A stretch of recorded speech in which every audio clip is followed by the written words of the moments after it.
What's up, phone lovers? Tony Hannity's here reporting for Phandroid.com. Tonight, I had the honor to actually attend I guess you would call it a soft launch of the Nexbit Robin. Now, the Robin was officially announced no less than 3 days ago, and within 12 hours, they reached their goal of $500,000 to manufacture Android phones that use the cloud like no other device has ever done before.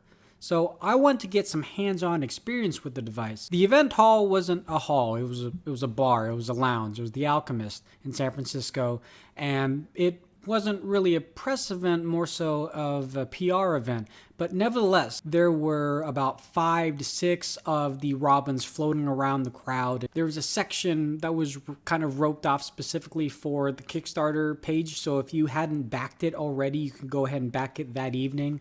And there was the whole team from Nexbit, including the 3 founders. I got a chance to talk to 2 of them, both Scott Croyle and Tom Moss, and let me tell you, these guys are so down to earth and they truly believe in their product, and they should. So for those of you who haven't seen the spec sheet on the Nexbit Robin, essentially this is Android, and it's as very close to vanilla Android as you're going to get. And one thing that one of the engineers, Harold, told me was that they wanted to cater this more toward the Android enthusiasts, which, as you know, are a fair few many. This isn't the phone that you're going to give to your mother. This probably isn't the phone that you're going to find in emerging markets, but at least in the first world and second world areas where a lot of you are modding and wanting the best of the best of phones and really like the specs and like innovation, this is what this phone is all about. One thing I noticed about the phone right off the bat is it's very light. I hate to say it feels toy-like, but when you're using phones like the iPhone and the Nexus 6 and the OnePlus 2 that are metallic on the outside, they tend to be a little heavy. You kind of get used to that. And this is extremely light, only 150 grams. So the body around the phone is actually aluminum, or aluminum for the rest of y'all. And on the top and the bottom, it is plastic with an aluminum chassis. So that's one thing that makes it so light. And like I said, it does feel a little bit too light, but you know, in this day and age, people tend to want something lighter and thinner, and Nexbit definitely hit it on the head. Other specs include a Snapdragon 808 processor, has 3 gigabytes of memory, 32 gigabyte of on-storage capacity. You also have a screen that's an IPS display, 5.2 inches, and it is Gorilla Glass 4 that has a resolution of 1080p. Now, the rear-facing camera is 13 megapixel, and it doesn't have OIS, unfortunately, but it does have something that is really cool, which is phase detection. So we haven't yet had a chance to test if phase detection is any better than your laser autofocus that you'll find in the LG G4 or the OnePlus 2, and that's something that we'll find out later down the line when the phone comes to full build. You also have 2 front-facing speakers, which I think it's great. It makes all the world of difference. I'm looking at you, OnePlus.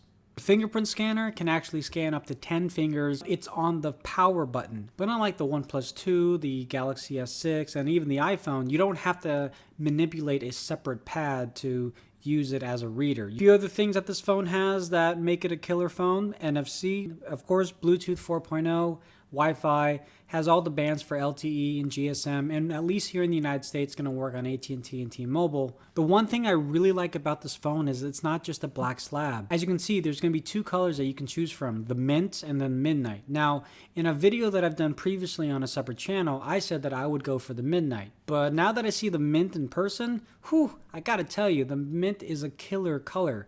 It does have reminiscences that remind me of the Nokia Lumia line, where a lot of their colors were very vibrant and popping, and although it didn't really make the Lumia any more popular, it really did make it very unique against all the other phones that were in the market at that time. And that's what Nexbit is trying to do. They're not trying to be the same. So let's talk about software. The phone currently is running Android 5.1.1 Lollipop, and I had asked Scott as well as Tom, hey, do you guys have any plans to upgrade to Marshmallow anytime soon, since we've finally got it announced? And they said they're already working on it. No date has been announced as to if that's going to be launched with Marshmallow or not, but the fact is, this team is very dedicated to you Android enthusiasts, because they themselves are Android enthusiasts, which is great. There's no third-party apps. There's no bloatware. There's a little bit of skinning on there, and they call it the Nexbit Home and the Nexbit Home Extended. But those are currently right now just, I would guess, pre-release builds.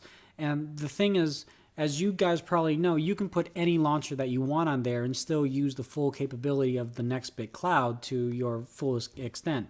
What will turn off the cloud use and the whole purpose of the Nexbit Robin is if you were to flash it with a completely different mod. But Nexbit did say they're going to go back to their old friends over at Cyanogen Inc.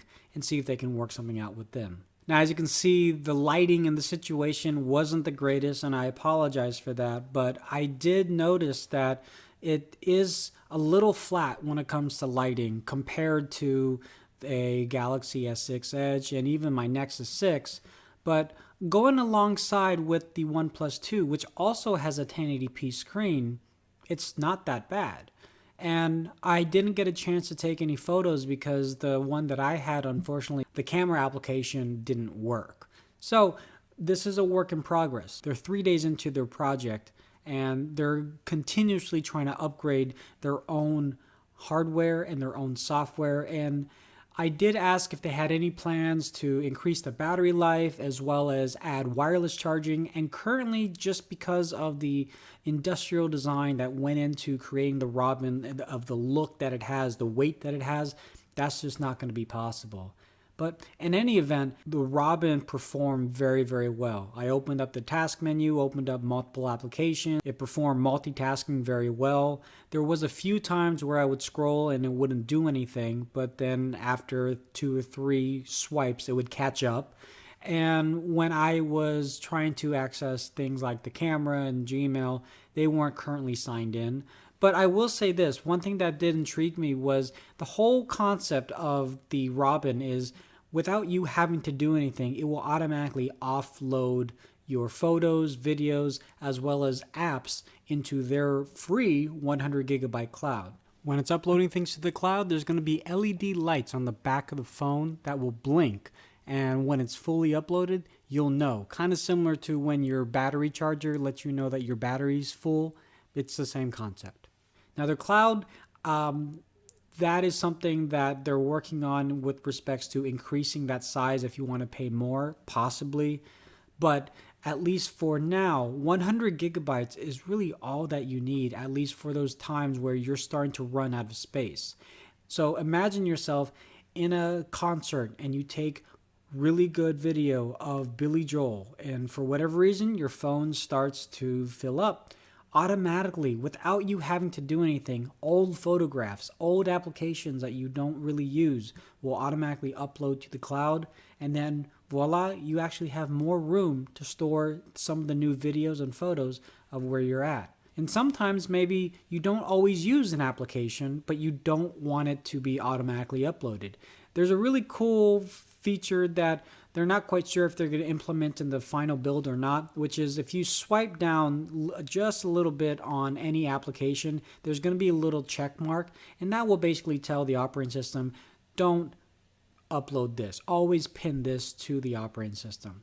Now, if you have apps that are signed in and they automatically get uploaded, will you have to sign back in after they get re-downloaded to your phone? Absolutely not. Think of cookies. Think of the idea that when you leave a web page or you close your web browser on your computer, or you completely turn your computer back off and you turn it back on, you go back to the website, for the most part, if you save your passwords, they're all saved. And it's the same thing here. On your phone, you have a data file that saves all of your passwords, all your credentials, and the actual APK of the application will be uploaded to the cloud. Thusly, when it gets re-downloaded, all of your information will still be there, and it'll be like it never left. So it was very light, but it was very snappy. It is kind of a fingerprint magnet, though, on the rear of the phone. Unfortunately, I couldn't try out the camera. But overall, I was really impressed with the build, and I'm definitely very impressed with this concept of really using the cloud to our full extent without having to move a finger, quite literally. But that's in concept. In practice might be a completely different thing, we're a few months away from January, February. So between now and then, I'm sure there's going to be a lot of things that Nexbit are going to work on to increase the performance and fully utilize all of their brain power to make the experience at launch the best it can be. So that's it for me. I'm Tony Hannity's here for Phandroid.com. Make sure you like this video, subscribe to the channel, check out Phandroid.com, listen to their podcast, and if you guys have any questions, leave it in the comment section below. I appreciate it, guys, and you take care. Bye.